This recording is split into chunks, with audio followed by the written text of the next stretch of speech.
What drives a person to abandon the single greatest discovery of their lifetime? To walk away from fame, wealth, and a place in the history books? In today's story, you will hear the account of Thomas Carter, the nephew of the famed archaeologist Howard Carter, and discover the suffocating truth of what happened in the days and months following the opening of Tutankhamun's tomb in 1922. The events are history, but the experience you are about to hear has remained buried. Before we step into the dust and silence of the Valley of the Kings, I would love to know where you are listening from and what time it is for you. Let me know in the comments below. Now, find a quiet place and let us begin. I should have died a celebrated man, my name etched in books alongside my uncle, Howard Carter. Instead, I live here in a quiet cottage in the English countryside, thousands of miles from the Egyptian sun that I once loved and now dread. I am old, and the tremor in my hand is not just from age. It is the lasting echo of a fear that burrowed into my bones in the winter of 1922. My uncle found a king. I believe I found what was guarding him. I was 22 years old when I joined Howard in the Valley of the Kings. I was an aspiring archaeologist myself, full of academic knowledge, but with soft hands and an untested spirit. He was a man possessed, driven by a conviction that bordered on madness. For years, he had scoured that barren valley, funded by the deep pockets of Lord Carnarvon, convinced that one royal tomb had eluded discovery, the resting place of the boy king, Tutankhamun. Most of the world thought he was chasing a ghost. But in early November of 1922, a water boy on our crew stumbled upon a step cut into the limestone bedrock. The energy that shot through our camp was electric. I remember the frantic yet meticulous clearing of the debris. Each shovelful of sand and rock revealed another step, then another, a full staircase descending into the earth. At the bottom was a sealed doorway, stamped with the necropolis seal of the jackal and 9 captives. It was intact, unbroken for more than 3,000 years. We had found something. Howard, ever the professional, ordered the staircase refilled and sent a telegram to Lord Carnarvon in England. At last a made wonderful discovery in Valley. A magnificent tomb with seals intact, recovered saying for your arrival. Congratulations. We had to wait nearly 3 weeks for Carnarvon to arrive. That period was my first taste of the silence. The work had stopped, and a strange hush fell over our section of the valley. At night, the wind would moan through the cliffs, and I would sit in my tent, staring out at the armed guard posted by the reburied entrance. I started feeling a sense of being watched. It was a common enough feeling in that vast, empty landscape, but this was different. It felt specific. It felt like an intelligence, ancient and patient, was observing us from the shadows of the cliffs, or perhaps from beneath the very ground we walked on. I mentioned it to one of the older Egyptian foremen, a man named Ahmed. He just nodded slowly, his face unreadable in the lamplight. "The valley always watches," he said, and would say no more. When Carnarvon and his daughter, Lady Evelyn, finally arrived, the work resumed with a feverish intensity. On November 26th, we stood before that sealed door again. The heat was immense, a dry, baking oppression. I remember the scrape of the trowels, the soft clicks of the cameras, and my uncle's heavy, focused breathing. He made a small breach in the top left corner of the doorway. The air that escaped was not foul, as we might have expected. It was warm, and it carried a faint, complex scent of old resins, dried flowers, and something else. Something metallic and sharp, like ozone after a lightning strike. My uncle took a candle and held it to the opening. We all held our breath, waiting for his verdict. For a long moment, he was silent, the candlelight flickering in the dark void. Carnarvon, impatient, asked, "Can you see anything?" And my uncle spoke the words that would echo through history. "Yes, wonderful things." The wonder lasted for me about an hour. Getting into the tomb was difficult.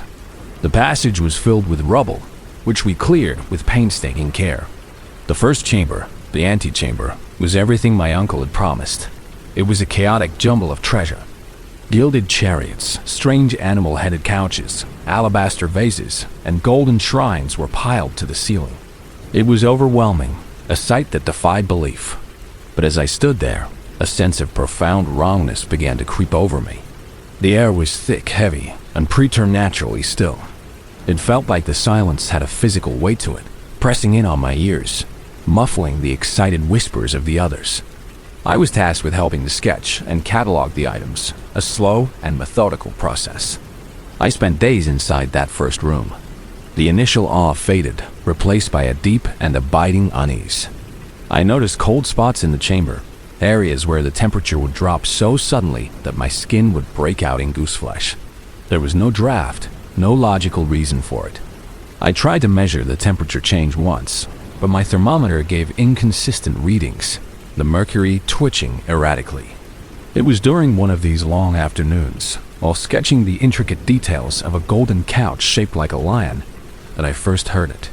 It was a soft sound, like the whisper of sand across stone, but it came from the sealed wall at the far end of the chamber. The wall we knew concealed the burial chamber itself. I paused, holding my breath. It came again, a faint, drawn-out sigh. I looked at the Egyptian worker nearest to me, but he seemed not to have noticed. I told myself it was the rock settling, the wind playing tricks, but I knew it was not. The work continued into the new year, 1923. The world was mad for news of our find, but inside that silent space, the world felt a million miles away. My unease grew into a steady, quiet dread. I began to hate going into the tomb. The feeling of being watched was a constant companion now, a palpable presence that seemed to emanate from the sealed burial chamber. Sometimes, when I was alone in a corner of the antechamber, I would get the distinct impression that someone was standing right behind me. I would spin around, my heart hammering in my chest, to find only still air and the glint of gold in the lamplight. The official opening of the burial chamber was set for February 17th. A crowd of officials and dignitaries had assembled. The atmosphere was thick with anticipation. My uncle, with his assistant Arthur Calendar, began to dismantle the plaster of the sealed doorway. It was hard, slow work in the cramped space. I was positioned just behind them, tasked with passing tools and holding a lamp. As they removed the final blocks, a deep, profound darkness was revealed. This time, the air that flowed out was different. It was colder, and it carried the same scent as before, but stronger, more cloying. The smell of 3,000 years of undisturbed sleep. Howard shone a powerful electric torch into the gloom. The beam fell upon a wall of solid gold. It was a massive shrine, filling almost the entire room. It was breathtaking, but as the light panned across it, I saw something. For a split second, a shadow moved across the golden surface. It was not cast by any of us. It was tall and unnaturally thin, and it flitted across the shrine and vanished. I blinked, my mouth suddenly dry. No one else reacted. No one else seemed to have seen it. I tried to convince myself it was a trick of the light, a flicker from the torch, but the image was seared into my mind.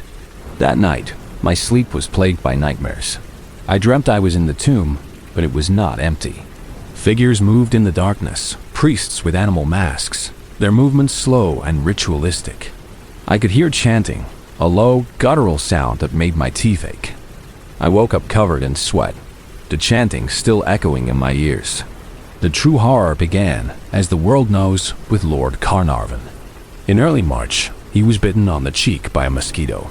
It was a common annoyance in Egypt, nothing more. But he nicked the bite while shaving, and it became infected.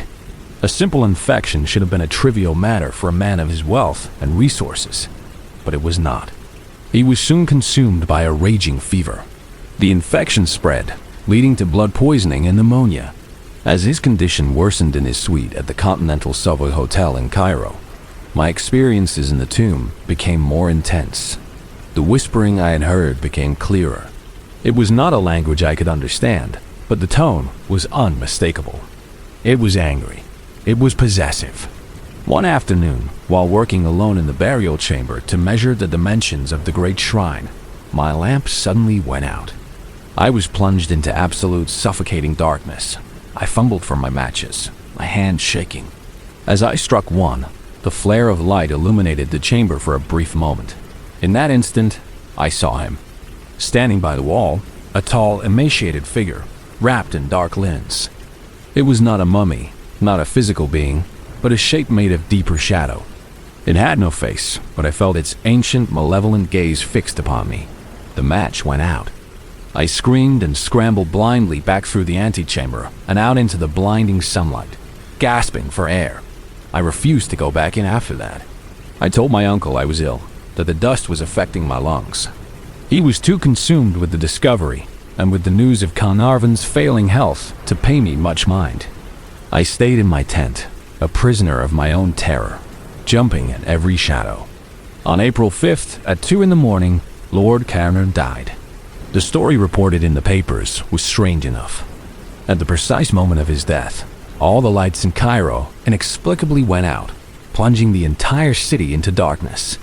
What the papers did not report was that back at his estate in England, his favorite dog, a terrier named Susie, let out a howl at that same moment and dropped dead. I knew, with a certainty that chilled me to my soul, that his death was no coincidence. The infected bite was just the doorway. The true cause was the ancient, watchful presence I had felt, the shadow I had seen. It had been disturbed, and it had lashed out at the man who had funded the desecration of its master's rest. I packed my bags that very day. My uncle was furious. He called me a coward, a disgrace. He could not understand why I would walk away from the greatest find in history. I tried to explain what I had seen and felt, but he dismissed it as hysterics, the effect of heat and exhaustion. He saw only gold and history. I saw a tomb that was not a museum but a house, and its owner was still home. I boarded a ship back to England and never returned to Egypt. I followed the news of the excavation from afar, reading about the incredible treasures my uncle continued to unearth. I also read the stories of the other deaths, the so-called curse. The financier George J. Gould, who died of a fever after visiting the tomb. The radiologist Archibald Douglas Reed, who died after X-raying the mummy. My uncle's conservation expert, Arthur Mace, who died of arsenic poisoning. The public saw it as a sensationalist tale. I saw it as a quiet, patient entity finishing what it had started. My uncle, stubborn to the end, always denied the curse, and he lived to a ripe old age. Perhaps it had no quarrel with him. He was merely the tool. It was the patrons, the handlers, the ones who sought to possess and display the sacred items, who earned its ire. Or perhaps he was simply lucky. I am not a superstitious man by nature. I am a man of science and history. But I cannot explain what I experienced in that tomb. It was not a curse in the way a magic spell is a curse. It was a presence, an ancient, powerful will that had soaked into the very stone of that place, guarding its king with a silent, unending vigilance. We saw only treasure. We failed to see the lock on the door. It was not made of stone or seals, but of pure, undiluted malice. I did not die in Egypt, but a part of my spirit did. It remains there, trapped in the heavy, silent air of KV-62, under the watchful gaze of the shadow I was not meant to see.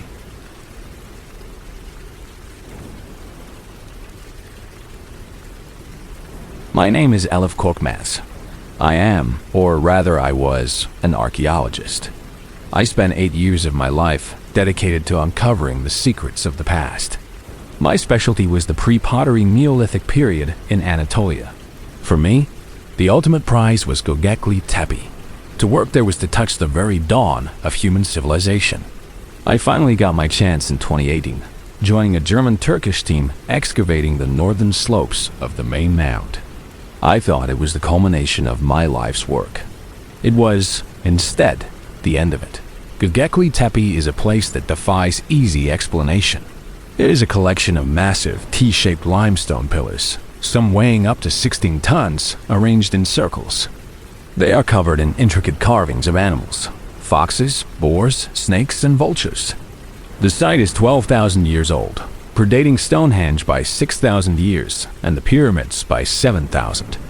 It was built by people we classify as hunter-gatherers, people who were not supposed to be capable of such monumental, organized construction. The place feels ancient in a way that Rome or Athens cannot. It feels primordial. For the first few months, the work was grueling but exhilarating. The summer sun over the Orpha Plain is a merciless hammer, and the dust gets into everything. But every artifact, every fragment of bone, every newly exposed inch of a carved pillar felt like a sacred revelation. We were a good team, a mix of seasoned veterans and younger specialists like myself. We spoke a mix of Turkish, German, and English, but our true language was the dirt and the stones. In late August, we were working on the periphery of Enclosure D, one of the most famous and well-preserved circles. A ground-penetrating radar survey had suggested an anomaly, a void in the bedrock where there should have been solid limestone. The excavation was slow and deliberate. We dug for 2 weeks, removing millennia of packed earth and debris. What we found was not another enclosure. It was a small, self-contained room, almost a cell, connected to the main circle by a narrow, deliberately sealed passage. It was completely unexpected. Nothing like it had been found before. The air inside, when we finally broke the seal, was utterly dead. It had no scent, no temperature. It was just an absence. The room was small, perhaps 3 meters square. In the center stood a single pillar. It was smaller than the great pillars in the main enclosures, only about 2 meters tall, and made of a darker, almost basalt-like stone I had not seen elsewhere on the site. And it was covered in carvings unlike any others. The other pillars at Dolgedli Tepe are covered in animals, stylized but recognizable. This one was different. It depicted no animals. Instead, it was covered in repeating geometric patterns and what looked, for all the world, like a star map. But it was a map of a sky I did not recognize. There were constellations that looked twisted, deformed versions of our own. And in one section, a great spiraling object was shown, a comet or a galaxy, but it was rendered with such a sense of menacing motion that it made me profoundly uneasy to look at. It looked less like a depiction and more like a warning. It was my job to document this new pillar, which we designated DNX-1. I spent the next several days in that small, silent room, sketching and photographing every inch of its surface. The work was intense and isolating. The acoustics of the cell were strange. The sounds from the main dig site just outside were muffled into a dull, distant thudding, leaving me in an almost perfect silence. It was on the second day that I first heard the sound. It was not a loud noise. It was a low-frequency hum, so deep that I felt it in my teeth before I properly heard it with my ears. It was a constant, steady tone, like a massive engine idling miles away. I assumed it was some of our equipment, perhaps a generator. I climbed out of the cell and asked our foreman, a man named Barris, about it. He gave me a strange look. He heard nothing. I walked over to the generator. It was making its usual chugging noise, but that was not the sound I was hearing. The deep hum was something else entirely. When I went back into the cell, the hum was still there. It seemed to be centered on the pillar itself. I placed my palm against the cool, dark stone. The vibration was distinct, a slow, powerful pulse that traveled up my arm. I told myself it was seismic activity, a common occurrence in the region, perhaps amplified by the geology of the site. It was a rational explanation, but it did not feel true. That night, back at our lodgings in Kanliurfa, I could not sleep. The hum was still with me. It was fainter, but it was there, a persistent pressure in my ears. I lay in my bed and looked out the window at the night sky. The stars over the plains are brilliant, a vast canopy of light. I had always found peace in looking at them. But that night, I felt a tremor of fear. The constellations seemed alien, hostile. I thought of the strange star map on the pillar and felt a wave of vertigo, as if the ground beneath me was not stable. The next day, the hum in the cell was stronger. The work was becoming difficult. The constant low-frequency sound was giving me a headache and making me feel nauseous. I mentioned it again, this time to the German project lead, Dr. Hauser. He was a kind, paternal man, but he dismissed my concerns with a wave of his hand.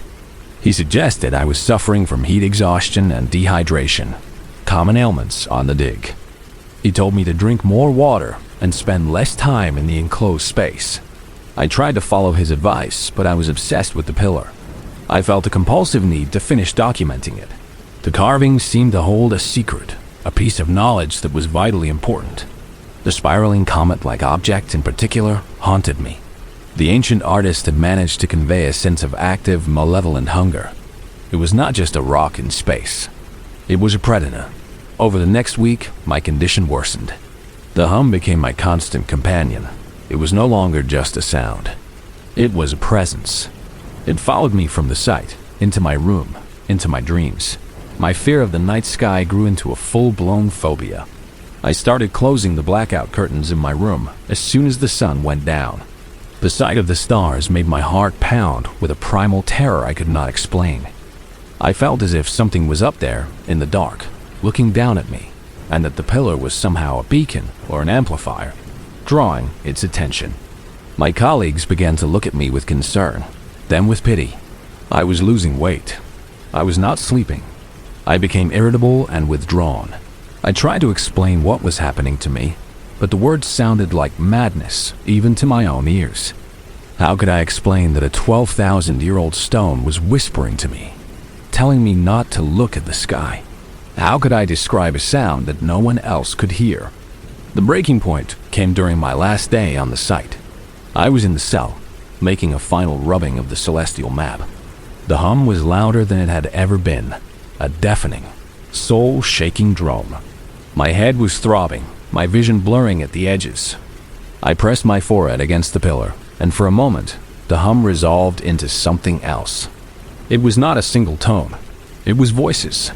Thousands, millions of voices, all whispering in unison in a language I did not know. But the emotion was clear.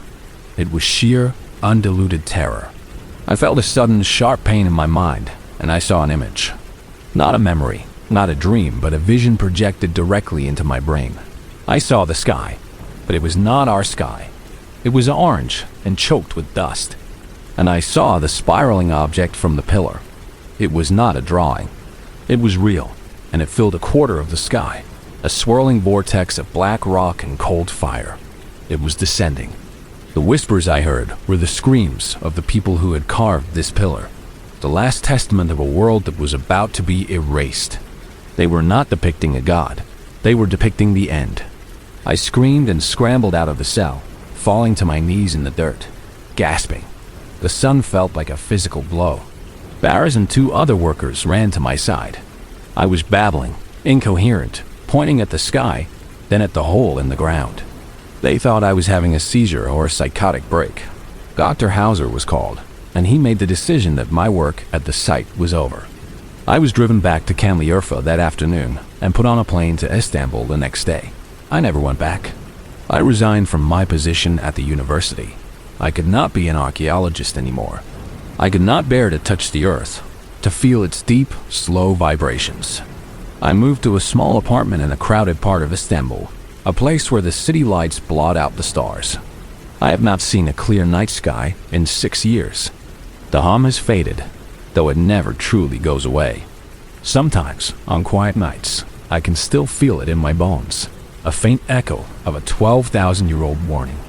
The scientists will continue to study Göbekli Tepe, and they will call it a temple, a celestial observatory, the birthplace of religion. They are wrong. It is a tombstone. It is a monument to a terror so profound that its builders spent their last years carving a warning into stone, a warning that we, in our arrogance, have mistaken for art. They were not looking up at the sky in wonder. They were looking up in fear, and they were trying to tell us why.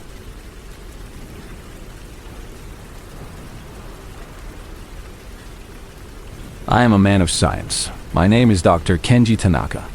My entire career has been built on data, on quantifiable evidence, on the clear, cold light of reason. I specialize in paleoradiology, using medical imaging technology to study ancient human remains. For me, a mummy is not a cursed relic of the past.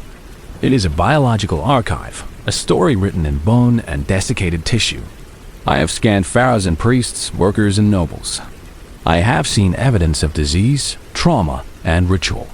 I had never, in all my years, encountered anything I could not explain. Until I met unknown man N in 2021, I was invited by the Egyptian Museum in Cairo to perform a new series of high-resolution CT scans on their most disturbing resident.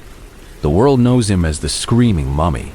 The body, discovered in 1881 in the Deir el-Bahari cache, is a chilling sight. It is not serene and reposed like other royal mummies. It is a frozen tableau of agony. The head is thrown back, the face contorted, the mouth wide open in a silent, eternal scream. Even the body is tense, the hands and feet bound, but the muscles are rigid with strain. For over a century, his identity and the cause of his horrific demise were a mystery. Modern analysis provided some answers. DNA testing strongly suggested he was Prince Pentuer, a son of Rameses III. Historical texts, the Judicial Papyrus of Turin, detail a harem conspiracy in which Pentuer conspired with his mother, Tai, to assassinate the pharaoh. The plot failed. The papyrus states that the conspirators were brought to justice and left to die by their own hand. The leading theory is that Pentuer was forced to commit suicide, likely by poison or hanging. The unusual hurried mummification process, he was not properly eviscerated and was wrapped in a ritually impure sheepskin, suggests a disgraced death. My task was to build the most detailed three-dimensional model of the mummy ever created, to look for clues about his final moments that might have been missed. Was there evidence of strangulation in the hyoid bone? Traces of poison in the stomach? The museum provided me with a state-of-the-art mobile CT scanner, set up in a climate-controlled laboratory in the museum's basement. It was a sterile, modern room, a stark contrast to the ancient being I was about to study. I preferred to work at night. The museum was closed, the building quiet, and the city's electrical grid was more stable, which was better for the sensitive equipment. For 3 nights, I worked alone in that brightly lit, soundproofed room. The only company I had was the silent, screaming man in the scanner tube. The process is slow. The scanner takes thousands of cross-sectional images, which the computer then stitches together into a model. I sat at my console, monitoring the data as it came in. The room was filled with the low, rhythmic hum and click of the machine. On the first 2 nights, everything was normal. I mapped the bones, the collapsed organs, the layers of dry tissue. The data was clean, the images sharp. It was fascinating, but routine. The 3rd night was different. I was performing a detailed scan of the thoracic cavity and the neck. It was around 2 in the morning. I was listening to the machine's operation through a set of high-fidelity headphones, a habit I have to catch any subtle changes in the scanner's performance. That is when I heard the first anomaly. It was a faint crackle of static in the audio feed, followed by a very soft, very low sound, like a sigh. I paused the scan. I took off the headphones and listened. The room was silent, save for the hum of the ventilation system. I put the headphones back on and rewound the diagnostic recording. There it was again. A brief burst of static, and then, unmistakably, the sound of a faint exhalation of air. It was impossible. The scanner's gantry is a purely mechanical and electronic device. It does not produce sounds like that. The mummy was, of course, a desiccated corpse, incapable of breathing. I ran a full diagnostic on the scanner's audio sensors. They were functioning perfectly. I checked the lab for any external radio interference. There was none. I rationalized it. It was an audio artifact, a ghost in the machine. I was tired, working late. My mind was playing tricks on me. I took a short break, drank some strong coffee, and went back to work, determined to ignore it. I started to scan again, focusing on the throat. The images of the larynx and hyoid bone were appearing on my screen in incredible detail. And then I heard it again. This time, it was not a sigh. It was a gasp. A short, sharp intake of breath, followed by a choked, guttural noise. It was so clear, so real, that I ripped the headphones from my head, my heart hammering against my ribs. I stared at the scanner tube, where the mummy lay in the darkness. The silence of the room was now heavy, oppressive. I was a man of science. I knew what I was hearing was not possible. And yet, I had heard it. My hands were trembling slightly as I put the headphones back on. I did not restart the scan. I just listened. For a long minute, there was only the electronic hum. Then, it came again. A low moan, a sound of profound and endless suffering. It was not loud. It was a whisper of a sound, buried deep in the machine's electronic noise. But it was there, A cold dread began to seep into me, a feeling that was entirely alien to my nature. I looked at the 3D model taking shape on my screen, the contorted face, the silent scream. It no longer looked like a historical artifact. It felt like a live feed. Then I began to feel it myself. It started as a tightness in my chest, a subtle pressure. I dismissed it as anxiety, but the feeling grew. It felt as if a band was tightening around my ribs, making it difficult to draw a full breath. My own breathing became shallow, labored. I took deep breaths, trying to calm myself, but the pressure only increased. It was a crushing weight, an invisible force squeezing the air from my lungs. I looked at the mummy's face on the screen, the jaw locked open, the ligaments of the neck strained. The scientists said the scream was the result of his head falling back during the mummification process, a simple accident of gravity. But as I sat there, struggling for my own breath, I knew that was wrong. This was not a post-mortem artifact. This was the physical preservation of a man's final, agonizing moment. He had died screaming, fighting for air, and somehow, in some way I could not comprehend, that moment was not over. The sounds in my headphones continued, a soft, wet, choking sound, and the pressure in my chest was now unbearable. I felt a wave of pure panic. I stumbled away from the console, tearing at the collar of my shirt, gasping for air that would not come. The brightly lit lab suddenly felt like a tomb. I felt trapped, suffocated. I had to get out. I did not finish the scan that night. I shut down the equipment, my movements clumsy and rushed. I half ran from the laboratory, not stopping until I was outside in the cool Cairo night, gulping down the humid air. The pressure in my chest slowly subsided, but the feeling of terror remained. I completed my report from my hotel room, using the data I had already collected. My findings were purely scientific. I noted the position of the hyoid bone, the state of the lungs, the lack of any obvious cause of death other than asphyxiation. I made no mention of what I had heard, of what I had felt. Who would believe me? They would have sent me for a psychiatric evaluation. It would have been the end of my career. But I know what happened in that room. I am a man of science. Yes, but science is the study of the observable world, and I observed something that night that our current understanding of the world cannot explain. I believe that some events, some emotions, can be so powerful that they leave an imprint, an echo that resonates through time. The agony of Prince Penor, his final, desperate, suffocating moments, were so horrific that they were permanently etched into his very physical form. He did not just die screaming. He is still screaming. And for a few terrifying hours, in the silence of a basement lab, I was forced to listen.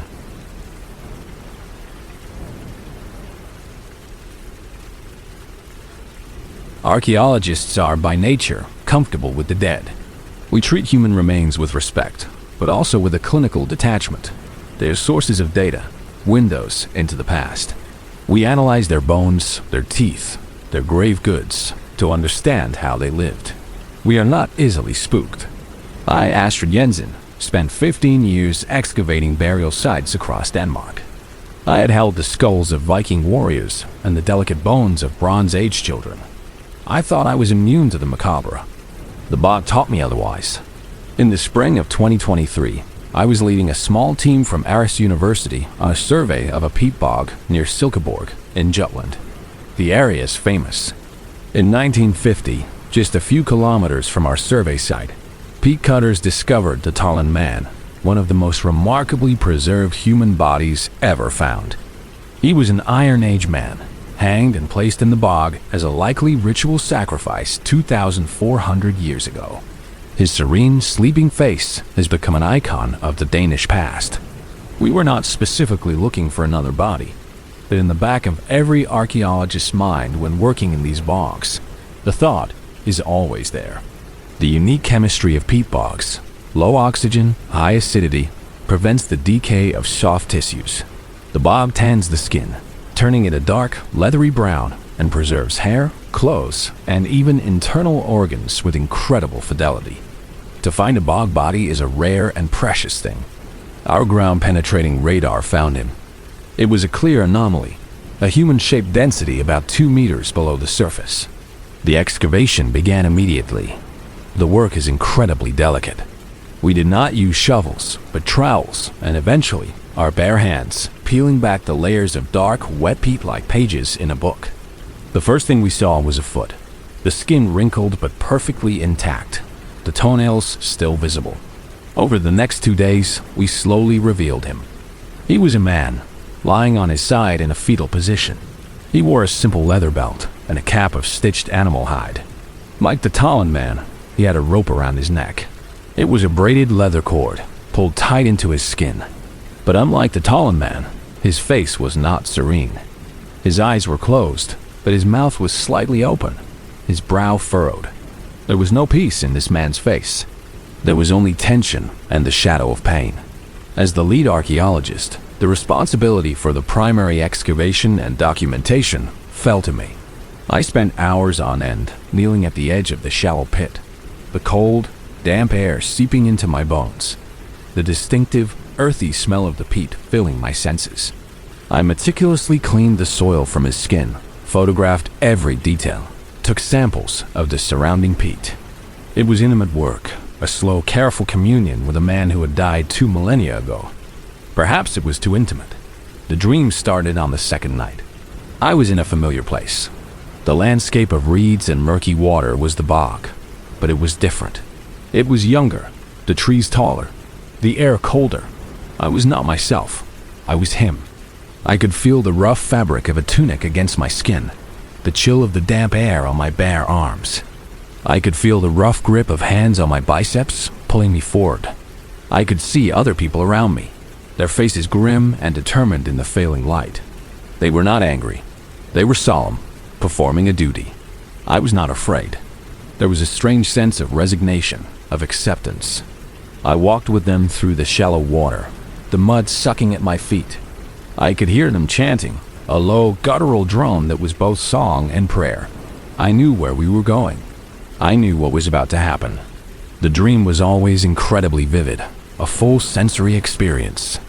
I could smell the wood smoke from a distant settlement, feel the texture of the braided leather rope as they placed it over my head and tightened it around my neck. And then came the end. The dream always ended at the same moment. The pull on the rope, the sudden brutal pressure on my throat, the world dissolving into a flash of light and a crushing, suffocating darkness. I would wake up with a violent gasp, clutching my own throat, my heart trying to beat its way out of my chest. My neck would be sore, the muscles aching as if from a real physical trauma. The first time it happened, I dismissed it as a stress dream, the product of a mind overwhelmed by the significance of the find. But it happened again the next night, and the night after that. Every night, I would live out the last moments of this man's life. Each time, the dream became more detailed, more real. I began to notice things. The pattern of a tattoo on the arm of the man holding me, the chipped edge of a ceremonial axe held by a woman who seemed to be a priestess, the specific constellation of stars visible between the clouds. During the day, I tried to maintain my professional composure, but it was becoming difficult. I was exhausted, running on nervous energy and caffeine. I would look down at the man in the pit, his face frozen in a state of final tension, and I would feel a wave of cold dread. I was not just excavating him. I was communing with him in some terrible way. I started seeing bruises on my own neck in the morning, faint purplish marks that would fade by midday. I told no one. How could I? I tried to use the information from the dreams in my work. I told my team to look for evidence of a tattoo on any associated artifacts, to pay close attention to the astronomical alignment of the burial. My suggestions were met with confused looks. They were logical archaeological steps, but my colleagues could not understand the urgency, the certainty with which I spoke. I sounded less like a scientist and more like a mystic. The excavation took a week. By the end of it, I was a wreck. I had barely slept. I was jumpy, irritable, and I could not shake a profound sense of melancholy that clung to me like the bog mist. My empathy for the man we had found had crossed a line into something unhealthy, something parasitic. I felt his resignation, his acceptance of his fate as an offering to the gods of the bog. And a part of me, a terrifyingly quiet part, felt that I was part of the offering too. The final day of the on-site excavation was the worst. We were preparing the body to be lifted out of the pit in a single block of peat for transport to the conservation laboratory at the Mosgard Museum. As I performed my final documentation, I leaned in close to his face to photograph the details of the rope's knot. For a split second, his eyes opened. I know it was a hallucination. I know it was my sleep-deprived, traumatized mind playing tricks on me. But in that instant, I saw them. They were not the desiccated, closed eyes of a corpse. They were open, and they were looking at me. They were dark, full of an ancient sadness, and they were pleading. And then they were gone. The leathery, wrinkled eyelids once again sealed shut. I fell back from the pit with a cry. My team rushed over. I told them I had slipped, that I was just tired, but I could not get the image out of my head. He was not just a preserved body. He was a preserved consciousness, a trapped echo. The bog had not just taken his life. It had taken his death, preserving the final moment of terror and sacrifice forever. And by digging him up, by touching him, I had created a circuit. His experience was bleeding into mine. We transported the body to the museum. My on-site work was done. I took an immediate leave of absence, claiming burnout. I drove home and slept for 20 hours straight. The dreams did not return. I had broken the connection, but something had changed in me. The clinical detachment I once had is gone. I can no longer look at human remains, even in photographs, without feeling a profound and unsettling connection, a whisper of their final moments. The man from the bog is now being studied. He will give us new insights into the rituals and beliefs of the Iron Age. He will become famous, perhaps as famous as the Talon Man. But I will always know him differently. I will know him not as a collection of data, but as a consciousness that I briefly, terrifyingly shared. The bog preserves. That is what we always say. But we never stop to think about what exactly it is preserving. It is not just skin and bone. It is the moment itself. And sometimes, when you dig deep enough, that moment can pull you in.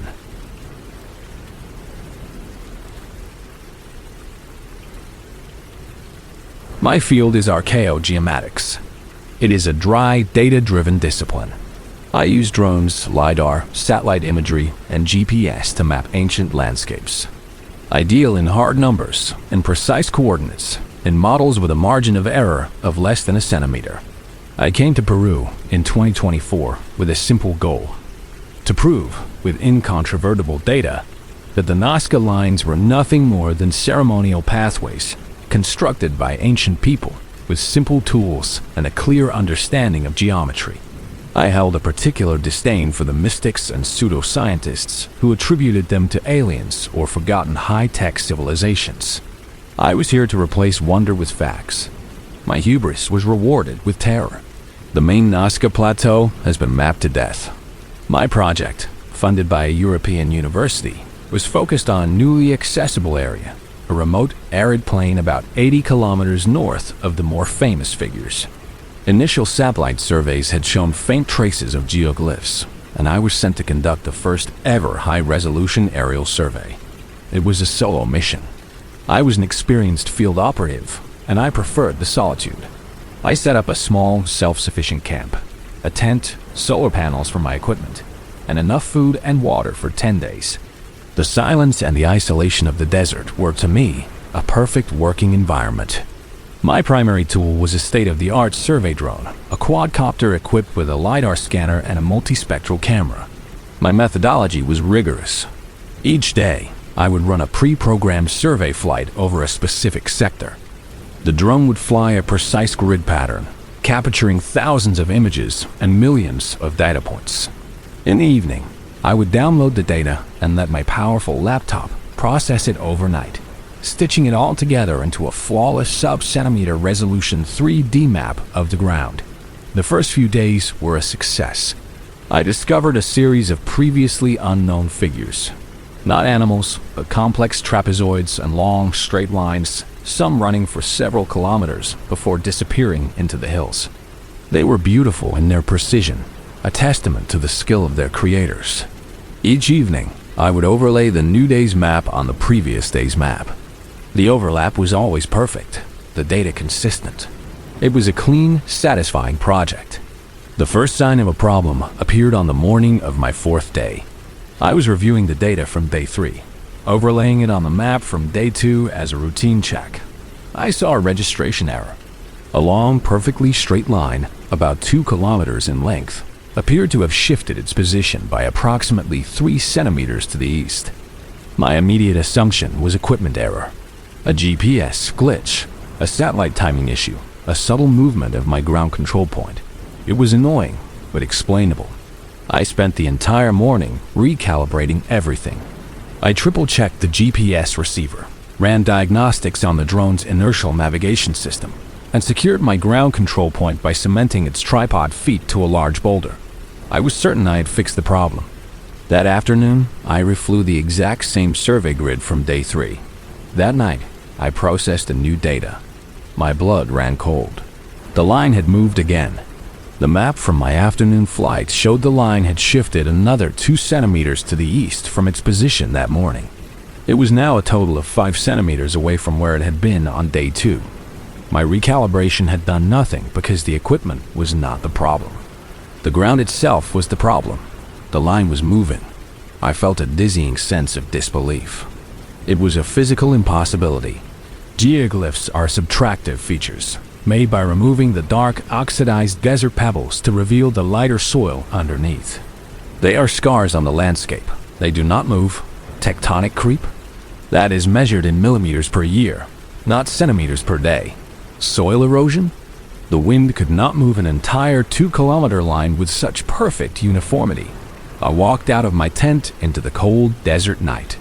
The sky was a terrifyingly clear expanse of stars. The silence was absolute. I was utterly, completely alone. And for the first time, the desert did not feel empty. It felt watchful. I looked out into the darkness, in the direction of the line I could not see, and I felt a deep, primal fear. My scientific worldview, the bedrock of my entire life, had just developed a hairline fracture. The next day, I decided to conduct a physical experiment. I drove my truck out to the line. It was just as the data showed, a shallow trench, about 10 meters wide, of pale soil against the dark desert pavement. I took out a set of 30 bright orange survey flags. With a hammer and a GPS rod, I placed a flag precisely in the center of the line, every 100 meters. It was a slow, grueling process under the relentless sun. When I was done, a neat row of orange flags ran down the center of the ancient geoglyph.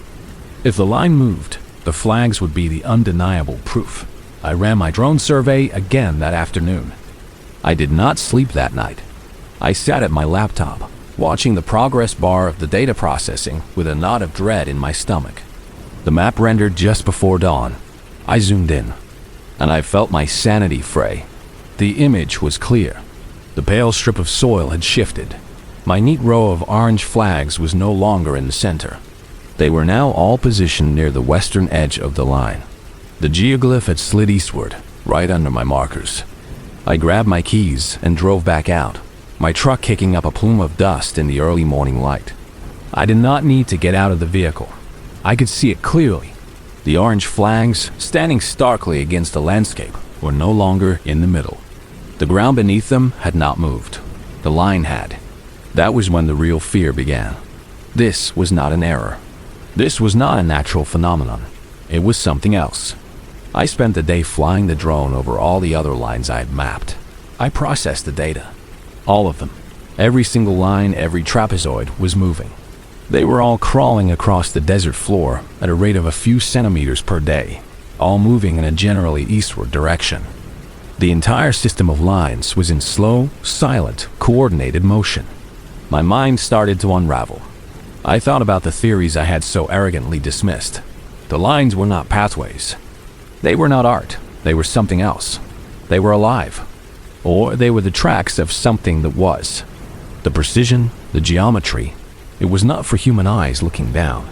It was for something else, something that operated on a timescale and by physical laws that I could not comprehend. I stopped sleeping. During the day, I would run the surveys obsessively. At night, I would sit in my tent, the laptop screen showing the overlaid maps, the slow, impossible creep of the lines. The silence of the desert was no longer peaceful. It was filled with a low, inaudible hum of motion. I felt like a biologist who had placed a microscope over a drop of water and discovered, to his horror, that the glass slide itself was a living creature. On my last day, I did something I cannot logically defend. I deleted all the data.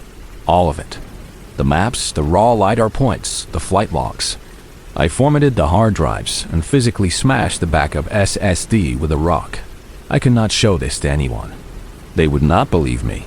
They would call me a fraud or insane. But more than that, I felt a powerful, superstitious conviction that this knowledge was not meant for us. That publishing it, revealing it, would be like telling a predator that you can see it. I packed up my camp in a frantic hurry and drove out of that desert without looking back. I reported to my university that the equipment had suffered a catastrophic failure and all the data was lost. My project was deemed a failure. My reputation took a hit, but I did not care. It was a small price to pay. I no longer work in the field. I have a quiet desk job, analyzing satellite data from a comfortable office. I tell myself that what I saw was a unique, localized geological phenomenon that I was simply not equipped to understand. I tell myself there is a rational explanation. But sometimes, when I am working late and the office is quiet, I pull up a satellite image of that remote patch of desert north of Nazca, and I stare at the faint, ancient lights. And I wonder, in the deep, cold silence of my heart, where they are now.